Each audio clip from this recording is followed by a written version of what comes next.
I knew somewhere in the mountain range, the border between China and North Korea stood, and then our mission and the killing would begin. Though this happened 2 months ago, I still remember the eerie sensation that crawled over me then, as if my intuition knew of the horrors I would encounter that day. We had changed into camouflage suits before leaving the plane. The patches on the cloth, shades of black, green, and dark green, were designed to match the flora in the region. Without hesitation, Agent Hudson began to trample off in the woods, leaving the dirt trail behind. We didn't talk on the walk. He checked an electricity compass in his pocket, slimly adapted at reading the blizzard, constantly changing numbers on the screen. He would occasionally stop behind a tree, pull out the electrical compass, then slightly change paths again. Soon I saw a small clearing with a watchtower up ahead, pointing to my left and right from our vantage point high of the mountains. I saw more watchtowers peeking from the North Korea training.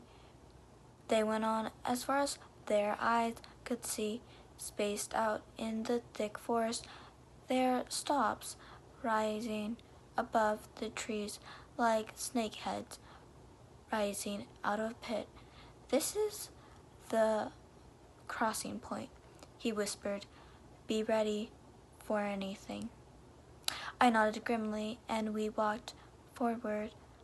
I took out my binoculars, and I saw the shape of a man on the tower, on the very top. I was about to motion to Agent Hudson, but he had already seen it. He peered through his binoculars, frowning. "Should we cross if there's someone still there?" I asked. "I thought this was supposed to be the changing of the guard." He looked at me strangely. "Look again," he whispered. I took out my binoculars and really inspected the figure, though in the dying light of day it was hard to see out the details.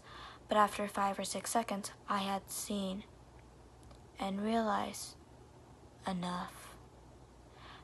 The man wearing the North Korea military uniform had been recruited against the Overwatch Tower. His eyes cut out, his skin peeled off. Someone must have skinned him alive and then put the uniform back on his mutilated body. We walked forward slowly, our HK 416 rifles raised. Soon we watched the watchtower and found no one around it. We walked slowly up the stairs, making as little sound as possible, expecting an ambush. I came to the top of the tower and found the man's corpse, with thick nails driven through his wrists and ankles. He was hung from the wall around the topmost room from the tower, his head drooping. I saw letters written behind him in Korean, thick lines of black paint. And I looked, and beneath a pale horse, his name that sat on him was Death, and Hell followed with him. "That's the book of Revelation," Agent Hudson started to say, when the corpse twisted violently and inhaled.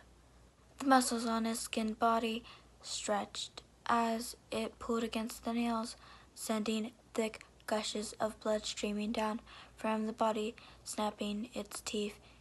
Its lipless mouth opened and closed with loud clank noises. It tried to lunge at me. Instinctively, I backed away, but the nails, driven deep into the thick wood, had kept the corpse attached. "Oh, God," I whispered, pulling out my pistol and pointing at the head of the wovened body. "No," Agent Hudson said, his voice fierce and commanding. "Don't fire any guns unless necessary. The sound could draw attention. It could draw the whole damn North Korea military. Just leave it there. We have a mission, after all." My head seemed to clear, and I put the pistol away. We walked back into the tower and started descending the stairs, the corpse still clashing and snapping its teeth at the air as we left.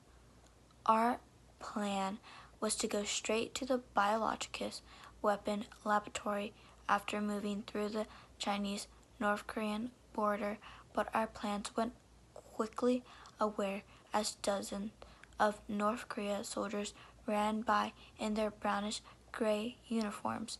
They were coming out of the watchtower, and thankfully we were far higher up in the mountains than the soldiers, winding their way up the dirt road below. They had one car, and the rest tried to run next to it. The car billowed out of black smoke and gave the entire surrounding area a smell of burning and sulfur. All the soldiers I could see were extremely thin and scaly eyes and prominent cheekbones. They looked like they hadn't seen a good meal in years. And since this is North Korea, they probably hadn't. But they still were armed and far outnumbered us. We were supposed to use stealth to complete the mission, not raw force. The North Korea informant had given us the code to enter the biological weapon facility, and we would be entering at the slowest time of day, when the fewest staff members were present. We would still have to kill any guards we encountered. However, change of plans, Sergeant Hudson said, pointing to the deer tail that wound in the opposite direction of the approaching North Korea troops. "There's a small border town nearby where we can hide temporarily until the military clears off the road." "There's no way?" I asked. He shrugged. "Not that I know of," he said. "Our planned route follows that road. We could lay low for a couple of hours, then come back and check out the area. Try not to be seen by any civilians, though they're all spies for the imagery. These people turn in their own neighbors for an extra bowl of rice. Hell, half of them were eating snakes and rats and grass just to survive. They probably earn $1,000 a year at most. They would bring us right to the torture chamber if they caught sight of us." "Yeah, I figured," I said. "So are we just going to talk about what we saw back there?" Agent Hudson stopped suddenly, giving me a severe look.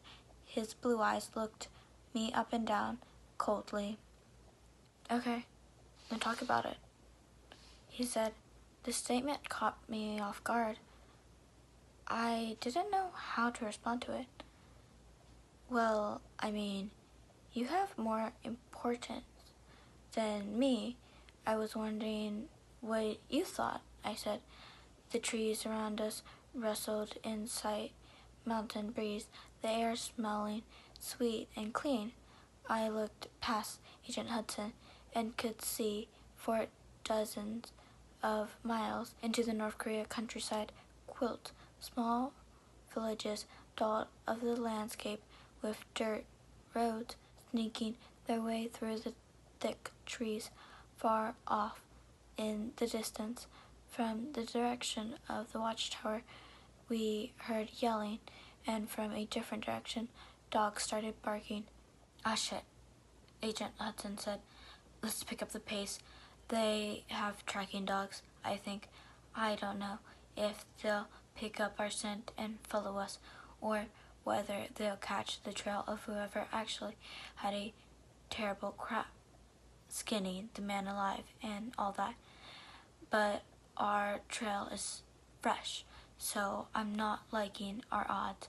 He began to speed walk, pulling out the electrical compass and reading it as he went.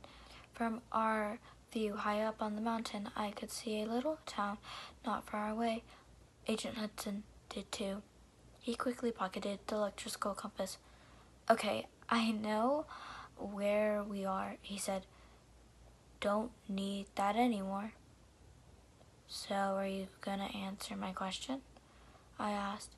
He walked fast beside me, breathing hard and slightly sheer of precipitation showing on his face.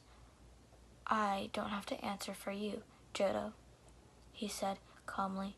Do you think I know everything strange and unusual we've encountered just because I've been at this job for a few years? But no, I don't know what's going on.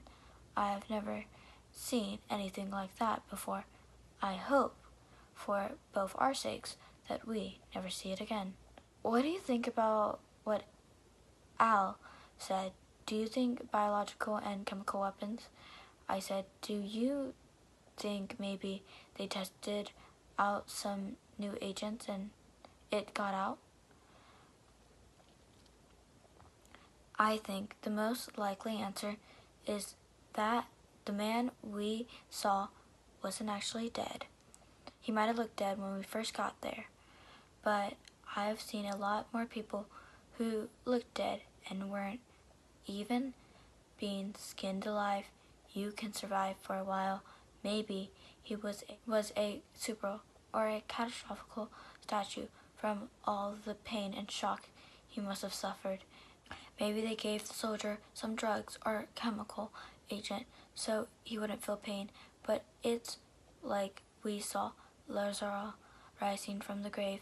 In my book, all we saw was a dying, crazed man nailed to a wall.